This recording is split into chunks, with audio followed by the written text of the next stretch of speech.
Now on Sunrise and streaming on crossroadstoday.com. Another incident at a Victoria school leaves a teen in juvenile detention. Those details are just ahead. And we learn about the impact and the international competition American farmers are facing. And what the president and Netanyahu agree on as a push to end the war in Gaza continues. And for your Tuesday and for the rest of this week, we're looking for lots of sunshine. That's going to keep us just a little bit hot. But if you're not a fan of that, we've got rain chances returning this weekend, and they're coming from the tropics. All about the weather coming up. And who will be our game of the week here for week 6? I'll tell you that, and highlight Ganado versus Kennedy matchup later on in sports. You're watching 25 News Now Sunrise. Good morning, Crossroads. Hope you're enjoying your Tuesday morning. I know I've been enjoying the fall-like feels we've had. Yes. Saturday was beautiful outside. And what about this coming Saturday? We have the Walk to End Alzheimer's happening early Saturday morning. That's Are we right. going to have to get some ponchos? Well, no, I don't think so this time. We're going to have a low 20% rain chance. We're going to look at why that is here in a little bit, because what we're going to be dealing with for the next few days is, well, you're not going to want to hear me say it, but a little bit of heat. And we're going to look at just how hot it'll be here later, because before the heat ramps up, we're starting out not too bad this morning. 67 in Victoria and dew point's 3 degrees off at 64, bringing us humidity of 90% this morning. Not enough to see fog, so don't worry about that, but it is technically enough to see a little bit of rain. Not rain, we're talking like some sprinkles out there. You can see we have just a few areas of sprinkles of light drizzle happening this morning, actually passing up through Victoria County. You can see it's already past the city and heading up through eastern part of Victoria County right now, but we're going to continue tracking that radar this morning. All that is thanks to this mid-level low pressure system you can see spinning off of the mountains up in North Texas right now. That's going to bring us an end to the cloud cover for later this morning and lots of sunshine. But later this week, we're going to be talking about rain chances, and it's coming off of these two tropical systems. We'll take a look at that later, because if you're sending your kiddos at the door this morning, it's going to be partly cloudy for some, but it'll be sunny in the afternoon. Look at those details next. For the 11th time this school year, an arrest was made associated with the Victoria ISD campus. This time, a Victoria teen was arrested for bringing a BB gun to school. Victoria County School Resource Officers were notified Monday afternoon that a BB gun had been found in a student's backpack at Howell Middle School. Investigators determined the 13-year-old knowingly brought the gun to campus. He was arrested for a false report to induce an emergency response and taken to the Juvenile Detention Center. No one was hurt and no threats were made. Victoria Police Chief Chuck Young is stepping down after announcing his resignation Monday. Young has led the department since May 2023 after serving as deputy chief starting in 2021. He has more than 44 years of law enforcement experience, beginning with the Dallas Police Department, where he rose to major and earned over 250 awards, including 5 life-saving honors. He also earned a master's degree in criminal justice from Lamar University last year.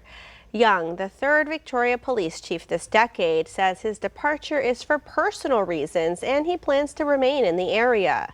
His last day will be October 10th.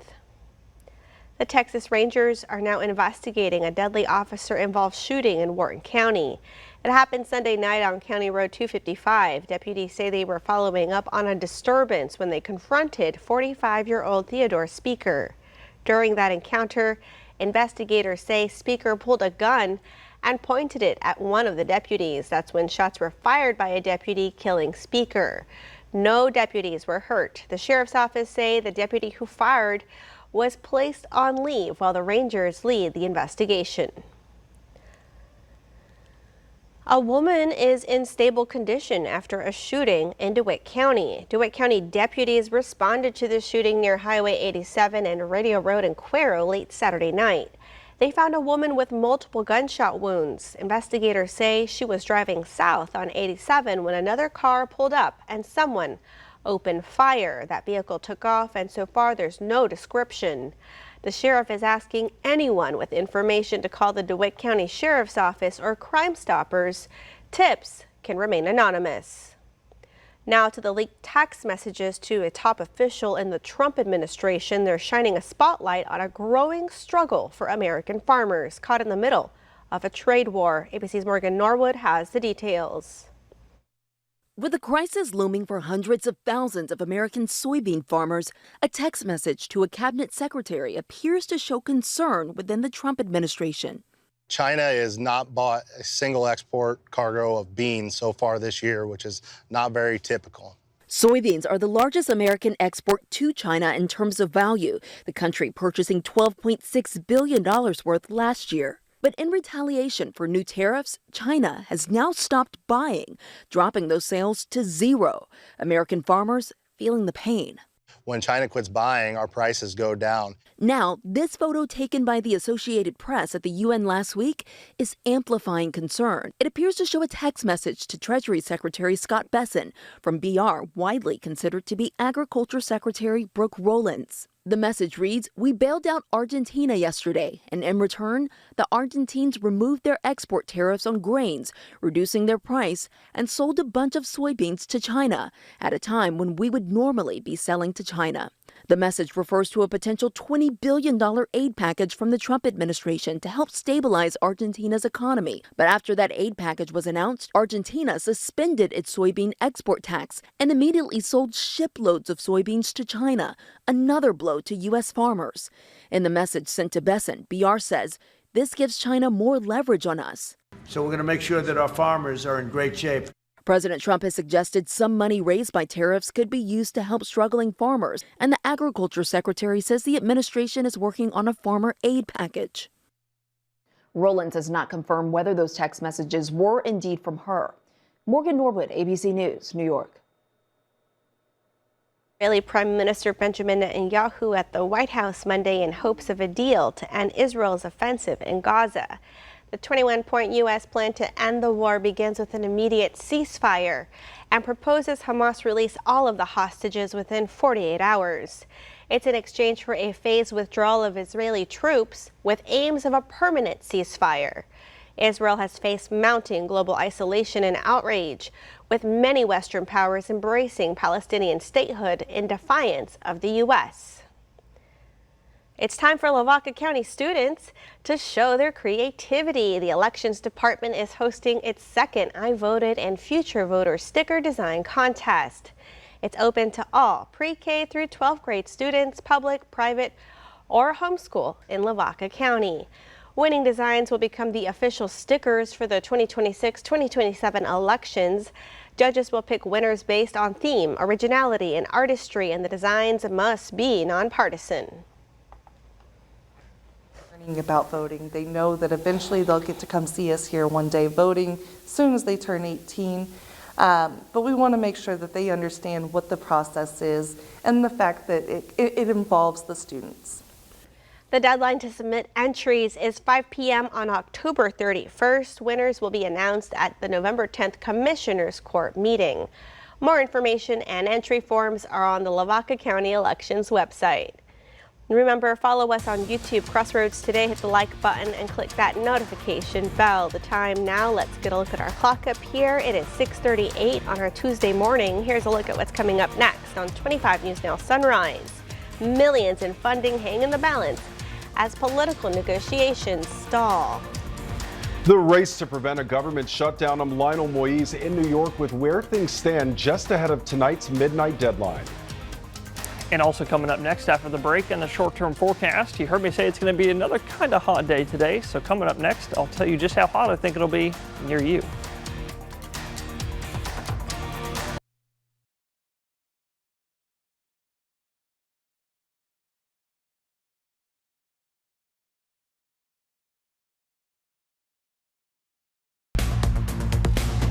Well, good morning, Crossroads, and happy Texas Taco Tuesday. For your Tuesday, we're going to be looking a little bit hot for the rest of this week and quite sunny. So if you're headed out the door early, go ahead and grab your sunglasses. We're going to look at that future tracker here in just a second, I promise. Because before we get there, looking at your radar one more time to see where all the sprinkles and drizzle is happening.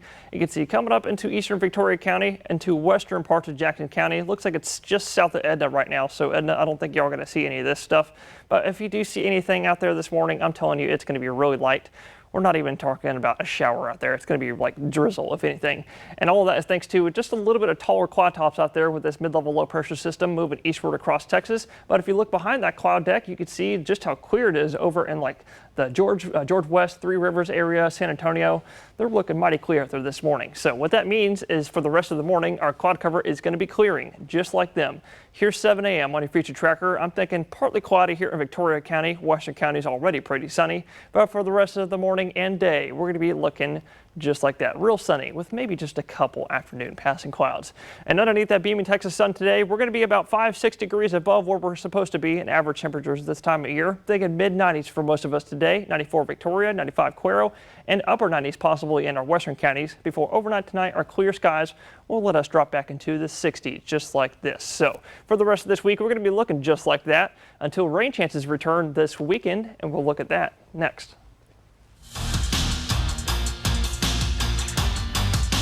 We are halfway through the Texas high school football season, and our game of the week for week 6 will include the Bloomington Bobcats at 4-1 overall. They're hosting the Latonia Bulldogs at 3-2. Bloomington has surpassed their win total from last season after going 3-7, and they have relied on an established running game this year with Aiden Gardner and their quarterback as well, and Brian Clay, who's been an X factor for this team so far. And they look to start up 2-0 in district against the Latonia team, who did lose last week to Tom Branconado 46-0. They're hoping to kind of bounce back and get 1-1 there in district. And for Bloomington, they're trying to do is get to 5 wins, get 2-0 overall, kind of get that pressure on the next team that's facing also in the same district play with the Ganado Indians. After I just mentioned they beat Latonia, well, this week they're going to go at home and face the Kennedy Lions, who are 4-1 this season. This will be Ganado's second home game of the year. And last week they wore my number 5 spot there for the Friday Night 5 rankings for week 5. And they're hoping that, with everybody back now, with Logan Burrs, Austin Pena, and their quarterback Landon Arriaga, that they can get that offense, more, explosive and get the plays that they need to do in this game. Because for Kennedy, they lost last week to Schulenburg 47-26, and they hope to go 1-1 and get a big time upset over Ganado and get that victory and kind of get some noise there for Kennedy. For Ganado, they just want to keep that consistency going through the rest of the way. This is Max Williams, 25 News Now Sports. We want to invite y'all to experience our digital streaming service, Crossroads Today Plus. You can find it on your connected TV through Amazon Fire TV, Roku, Apple TV, Android TV. Just search for Crossroads Today Plus. The government is less than 24 hours away from a shutdown as Republicans and Democrats remain deadlocked on spending items. ABC's Lionel Moyes has the latest. This morning, time is running out to prevent a government shutdown at midnight tonight. Republicans are pushing for a short-term funding fix to keep the government running until November 20th. But Democrats are demanding a new bill that reverses cuts to Medicaid and prevents health insurance premiums from rising. President Trump sat down yesterday with top Democrats for the first time. If the government shuts down, it's because Republicans have decided to shut the government down and hurt the American people. And that's a point that we made loudly and clearly in that meeting. I think we're headed to a shutdown because the Democrats won't do the right thing. ABC's Rachel Scott asking the vice president this. So just to be clear, is there room for negotiation here with Democrats? They had some ideas that the president thought was reasonable. What's not reasonable is to hold those ideas as leverage and to shut down the government unless we give you everything that you want. The funding bill needs 60 votes to pass the Senate, meaning Republicans need 7 Democrats to join them. Senate Majority Leader John Thune plans to force the Senate to vote today over and over again, looking to get Democrats on the record, saying, at some point, they're just going to need to keep voting it down. They have the ability to, right now, to say that we're going to keep Medicaid and the subsidies to the Affordable Care Act in place. If there's a shutdown, essential government employees like air traffic controllers, TSA agents, and members of the military could be required to work without getting paid. You're just getting kicked in the teeth left and right all the time from, the government that you've spent your life dedicated to. It gets tiring after a while. A government shutdown could lead to more than just furloughs. The Trump administration is considering mass firings, eliminating jobs of people working on programs not consistent with the president's priorities. Lionel Moyes, ABC News, New York. A major project in the Crossroads could be stopped by a government shutdown. Congressman Michael Cloud is pushing for more than $29 million in federal funds to maintain the Matagorda Houston and Corpus Christi ship channels. Those waterways move large amounts of crude oil and other energy products, but without a spending deal, that funding can't be approved and the project would be delayed. In all, about $675 million in Texas community projects could be at risk. A Tidehaven ISD campus has been named one of 28 schools across the state to earn the 2025 Lone Star Ribbon Award. The honor recognizes schools with strong academics and real progress in closing achievement gaps. Governor Abbott says these awards highlight the teamwork of teachers, staff, and parents helping Texas students excel. A huge congratulations to Markham Elementary for leading the way in student success. The time now, let's get a look at our clock up here. It is now 6:47 on our Tuesday morning. Still to come on Sunrise. Our rivalry rooted in friendship sparked an annual event that spans generations. Discover how it all began. All right, it's time to celebrate some birthdays. Cue the auto-tune filter. Just kidding. Happy birthday to Grammy Award-winning artist T-Pain. The singer and rapper is 41 today. I did my best. There you go. You did a good job. Happy birthday, T-Pain. And also happy birthday to the nanny, Fran Drescher, who up until recently was also the president of the SAG-AFTRA Actors Union, is turning 68 today. Happy birthday, Fran. And to see your birthday wish live on 25 News Now Sunrise, you can come to crossroadstoday.com. Just click the drop-down menu, then click the Home tab, and then you'll see Submit Your Birthday Photo. Okay, the time is just about 6:48 on your Tuesday morning. Happy birthday if you're celebrating one today. That's right. That's right. We'll be right back.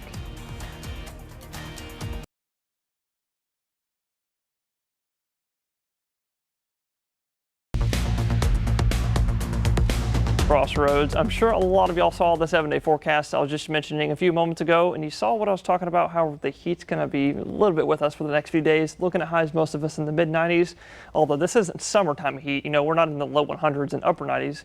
Western counties might be in the upper 90s, so y'all just stay safe in the heat. But if that's not your thing, well, we got rain chances coming back this weekend, along with a little bit of cloud cover, just a little bit.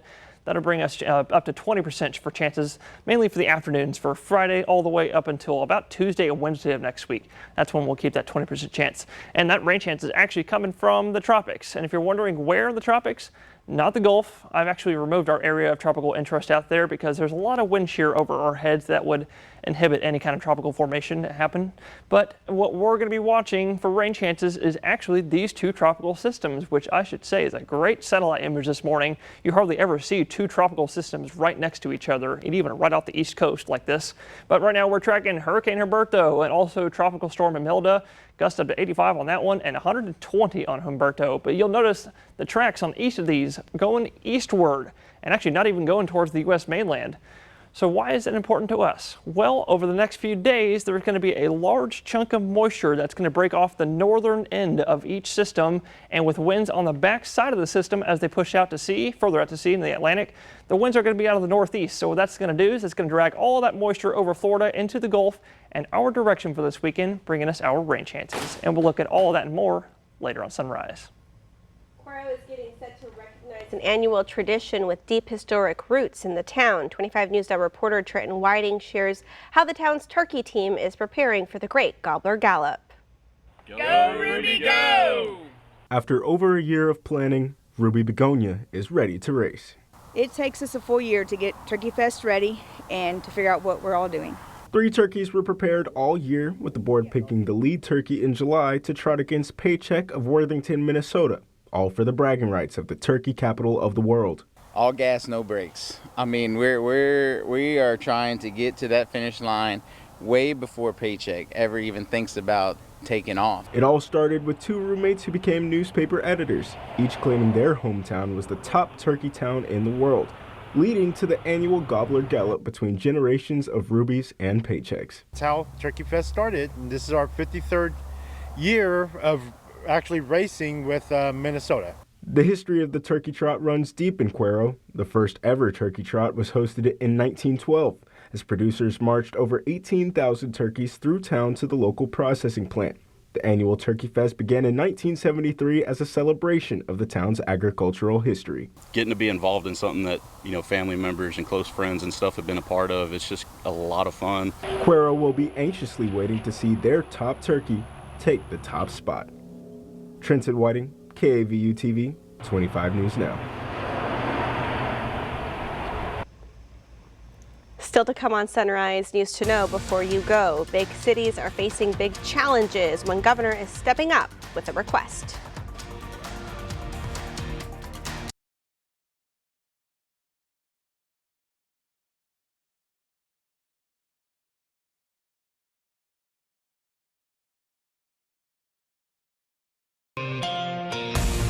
The governor of Louisiana wants federal support to address crime concerns. On Monday, Governor Jeff Landry requested permission from the federal government to activate up to 1,000 National Guard troops.